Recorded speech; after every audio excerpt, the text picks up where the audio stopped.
Halo, apa kabar? Saya Giorgio Ferraro, Senior Research Analyst di PT Valbury Asia Futures. Welcome to Valbury News. Hari ini saya akan menyampaikan research report terbaru kami mengenai independence referendum di Scotland. Referendum itu akan hadir hari Kamis minggu ini. Tidak begitu jelas kenapa diadakan referendum itu. Itu satu inisiatif dari Prime Minister Inggris dan banyak teori tapi tidak jelas kenapa dia memutuskan untuk referendum ini dihadirkan. Mungkin dia cuma mau sok baik dengan orang-orang Scotland, dikasih kemungkinan untuk memutuskan sendiri dengan pikiran bahwa mereka tidak akan pisah. Dan memang para analis dulu bilang tuh paling banyak orang-orang Scotland yang mau keluar dari UK, mungkin 20% dari populasi sana. Tapi ternyata survei-survei terakhir ini cukup beda. Sampai tanggal 6 keluar satu survei yang mengatakan bahwa ternyata orang-orang yang mau pilih untuk yes, pisah, agak lebih banyak daripada orang-orang yang bilang no. Ini membuat pasar kaget. Jadi pound ini banyak turun ternyata. Dan kemungkinan, kalau Scotland ya pisah memang menjadi peluang besar untuk kita yang main di pasar finansial. Jadi sebagai trader kami sebenarnya mengharapkan untuk Scotland pisah. Sebagai manusia ya masalah masing-masing. Saya sendiri sebagai orang Eropa sebenarnya I hope they will split. Sebab itu bisa mancing beberapa perubahan untuk Eropa. Bagaimanapun untuk mereka sendiri sebenarnya ada banyak masalah short term yang muncul jika mereka mau pisah. Misalnya dana pensiun bagaimana? Earl service, earl care bagaimana? Bagaimana soal Departemen Pertahanan, defense, banyak hal, minyak, banyak sekali isu-isu yang harus diselesaikan. Dan mungkin itu bikin mereka juga malas untuk pisah.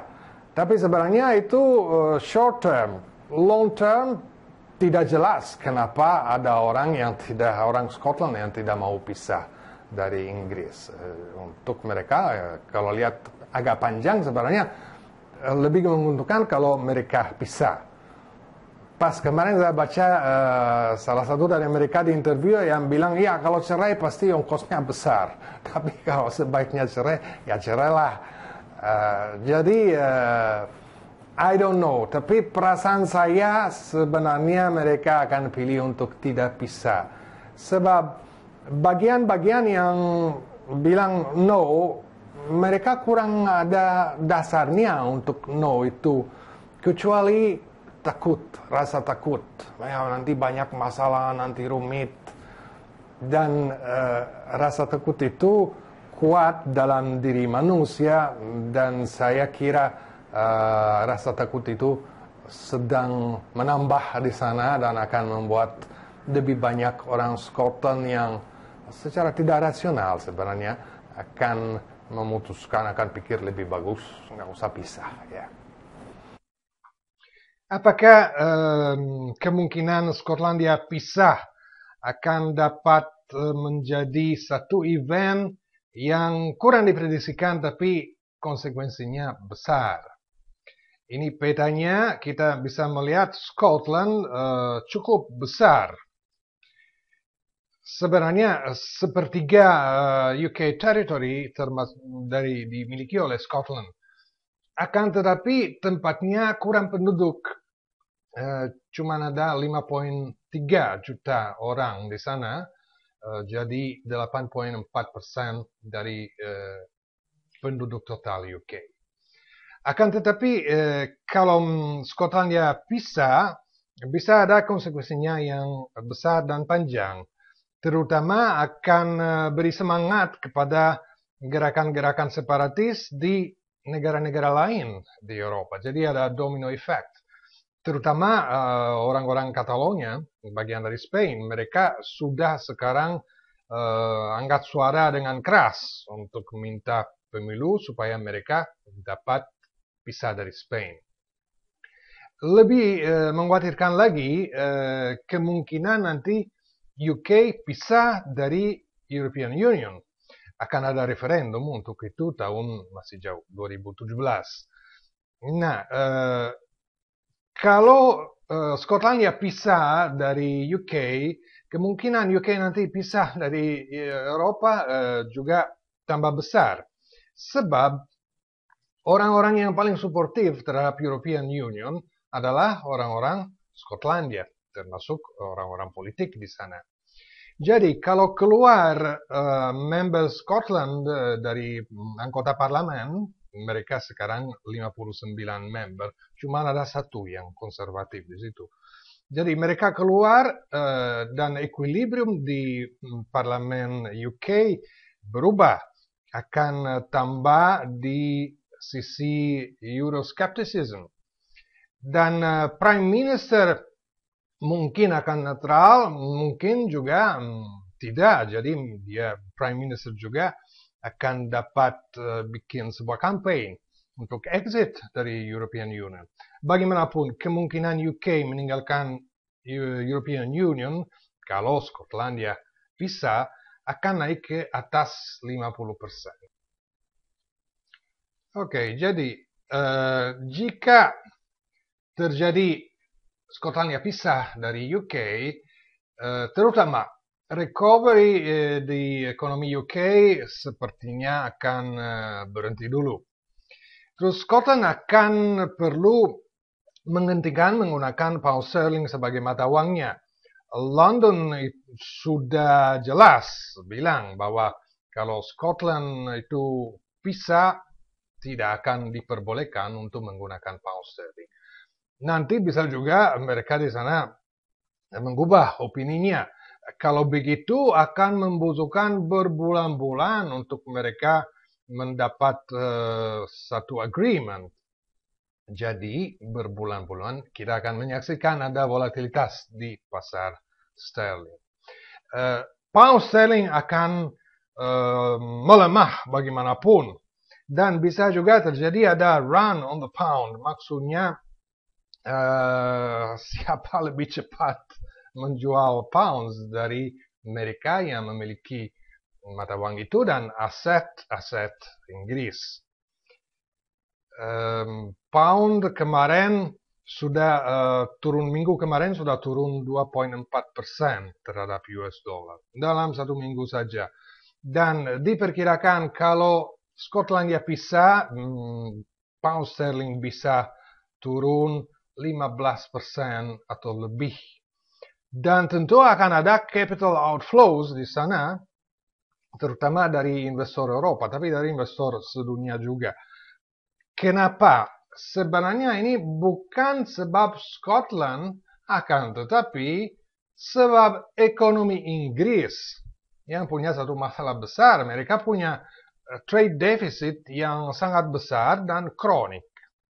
Defisit itu dapat dipertahankan sebab ada sektor finansial yang begitu besar dan kuat di Inggris. Hati-hati, sektor finansial itu juga ada satu bagian yang relatif besar di Scotland. Scotland juga itu satu negara yang punya financial sector yang jauh besarnya luar biasa. Juga UK perlu ada mata uang yang cukup stable supaya sektor finansial dapat jalan dengan baik. Sebab kalau kita memiliki aset Inggris, ya kita mau mata uangnya tidak begitu gampang jatuh. Ada minyak dan gas di sana yang diambil dari North Sea, jadi di atas Scotland. Kalau Scotland pisah, dia akan minta untuk ada share yang wajar untuk Skotlandia. Kalau begitu, kurang pemasukan untuk UK, kurang pemasukan, kurang dana untuk mempertahankan defisit, dan defisit itu akan bertambah. Sekarang 4,4%, diperkirakan kalau Skotlandia pisah, defisit UK akan menjadi 7%. Ya, ini estimasi. Dan itu akan berarti perlu lebih banyak pinjaman uang untuk mempertahankan defisitnya. Jadi lebih banyak borrowing dan pasar bonds di UK akan juga kena. Lalu akan ada konsekuensi politik. Kalau Skotlandia pisah, David Cameron, Prime Minister, rasanya akan perlu take responsibility. Jadi akan perlu resign dari posisinya. Kalau mau bertahan, bisa saja, tapi tentu akan diserang oleh right wing. Jadi politik UK akan cukup kacau. Nanti Mei 2015 ada pemilu di sana, dan kemungkinan satu pemerintah yang dipimpin oleh Labour akan menjadi hampir pasti. Dan itu mengkhawatirkan investor di sterling sebab Labour Party itu platformnya untuk kampanyenya berarti lebih banyak pajak untuk ada lebih banyak public spending, dan partai itu kurang suportif terhadap sektor finansial. Oke, kita masuk sekarang dalam chart. Ini monthly chart GBP USD. Dan kita bisa melihat ini ada satu support resistance yang sangat penting diambil dari harga yang begitu jauh tahun 92, kemungkinan pernah dites 3 kali dalam waktu yang relatif lebih dekat, dan sekarang bulan ini turun, harga sudah pernah ngetes level itu lagi.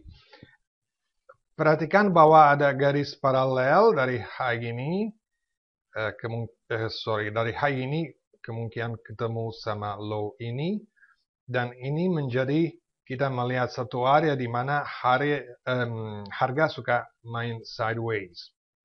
Kemudian masih ada support-support yang berikut. Ada dua Fibonacci extension, yang satu sudah jelas sekali, sudah pernah bekerja 2 kali.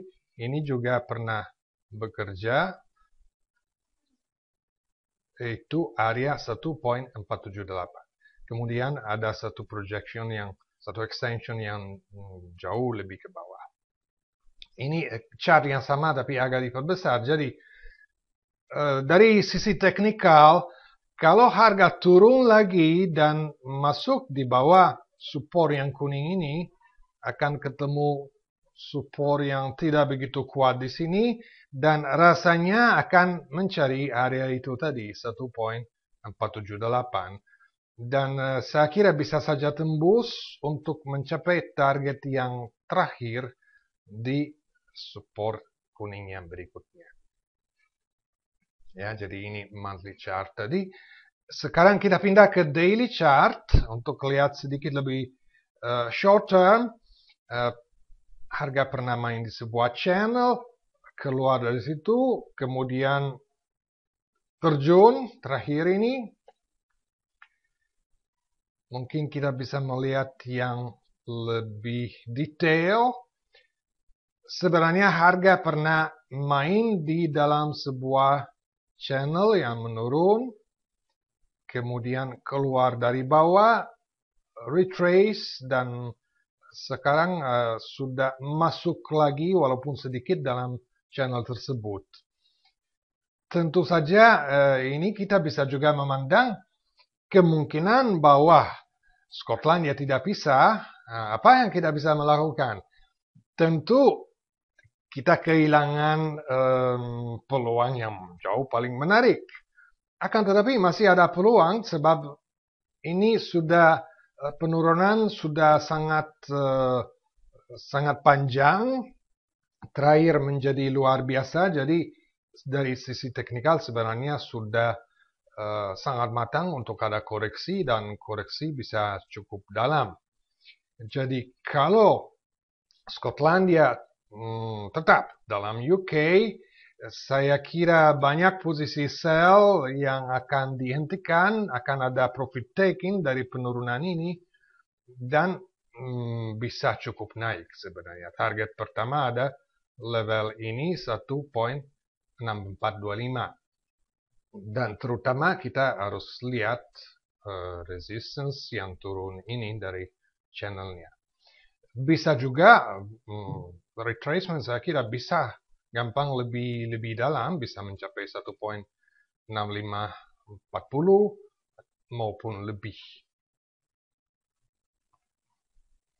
Kalau ini terakhir ini chart 4 jam untuk kita bisa melihat, nah sekarang situasinya bagaimana untuk kita bisa mungkin memutuskan kapan masuk posisi dan atau di harga berapa.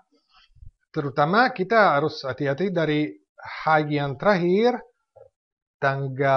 sepertinya tanggal 15 Juli kita ada sebuah downtrend line yang kuning ini. Dan itu yang harus bertahan ya untuk masih ada kecenderungan turun ya mid term dan short term juga. Terus kalau kita mau lebih perhatikan terakhir ini terjadi ada sebuah channel walaupun harga pernah keluar kemudian masuk lagi dan channelnya masih jalan sebab low-nya masih ada low terakhir masih berada pada support dari channel itu. Jadi ini bisa sedikit mengarahkan untuk siapa mau mengambil posisi di pound sterling USD. Jadi untuk merangkum kembali, kita tunggu aja bagaimana hasil dari independence referendum itu. Hasil dari referendum itu tidak jelas kapan akan tercapai sebab ada beberapa faktor yang terkait, akan tetapi sepertinya itu Friday afternoon atau Friday evening di sana. Jadi mungkin sempat sebelum US closing, sebelum pasar forex closing hari Jumat sudah ada hasil atau kita akan melihat efek terhadap mata uang pada saat pasar buka hari Senin berikutnya. Akan tetapi akan ada results, ya perhitungan mulai akan diumumkan di media sejak Jumat pagi di sini di Indonesia. Dan sepertinya hari Jumat siang sore kita akan sudah bisa melihat partial results, tapi yang sudah cukup untuk bisa melihat sebenarnya menang yes atau menang no. Sekian dari saya saat ini. Sampai jumpa di Valboy News yang berikutnya.